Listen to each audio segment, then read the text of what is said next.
Here is a full visual of the colossal Super Heavy Starship rocket embarked on its second test flight last year. Check this beauty.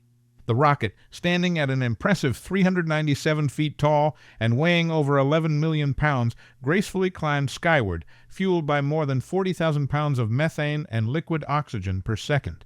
However, the anticipation was met with a sudden twist as the Super Heavy's first stage, despite the apparent success of the new hot staging system, experienced an unexpected breakup after separation. I hope you're still seeing this. I can't tell.